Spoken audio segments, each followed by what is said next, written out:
Well, hello, thank you for joining me today again on the Church History Trail. And we're continuing here at the churchyard here at DONEGORE Parish Church. And I want to take you down and show you the corpse house, the watch house. But before I do, I want to show you a few graves. And I want to show you this one first. It's here left, the body of R.H.O.D., I think that is. Beggs, I think. And they died, I think that's the 22nd of May, and it's 1737, if you can see that.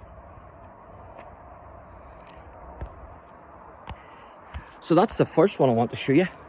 And then the next one I want to show you is a family grave of a minister and his descendants. So it's this one here. And it says here left the body of, I'm not sure what that first bit is, but it's M.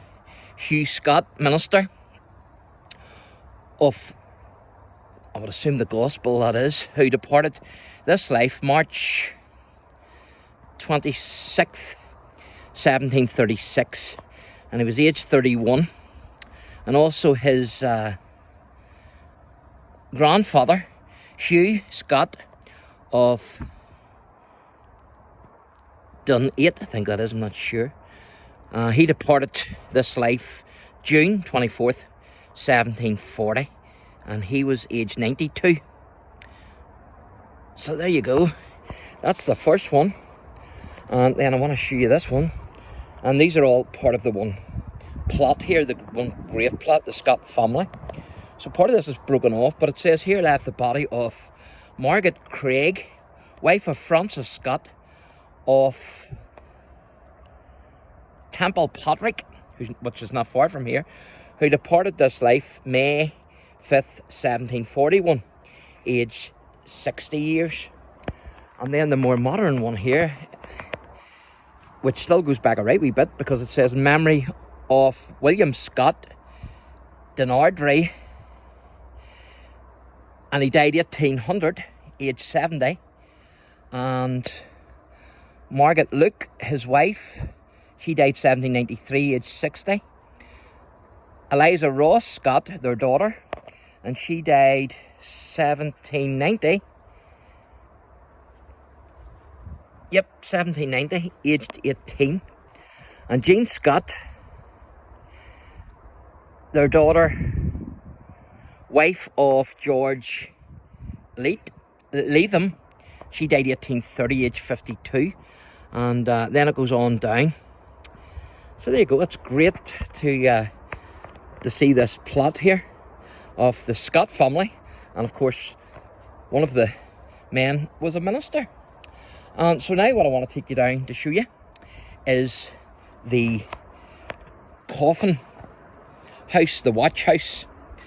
And this coffin house was built in 1832. And of course, it was built to contain the coffins of and the bodies of loved ones who had just died. It was to protect the bodies from the resurrectionists, because of course they would come in and steal the bodies and take the parts and sell them for experiments, etc. And so that's where these buildings existed. And this is it here. You can see the grass growing on the roof. Fantastic, isn't it? And I have a wee treat for you when we get down here.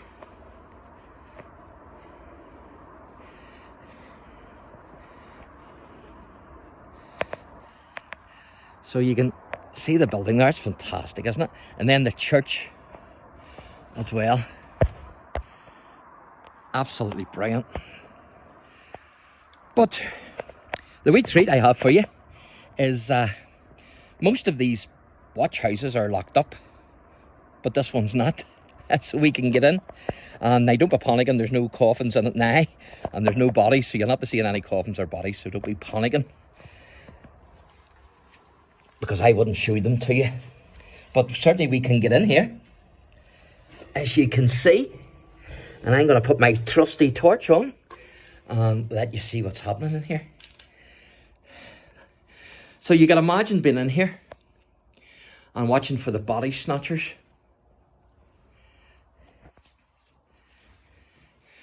can see the window there.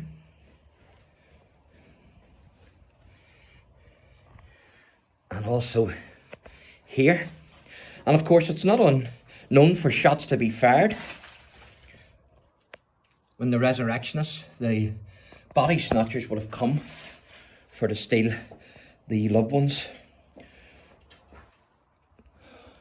of those who were about to be buried.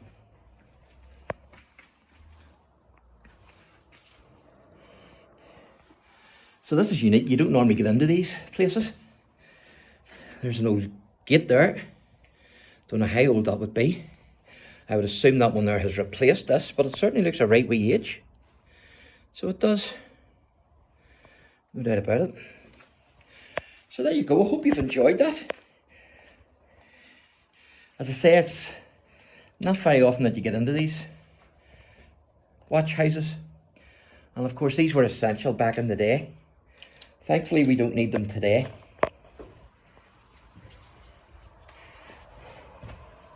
So there you go.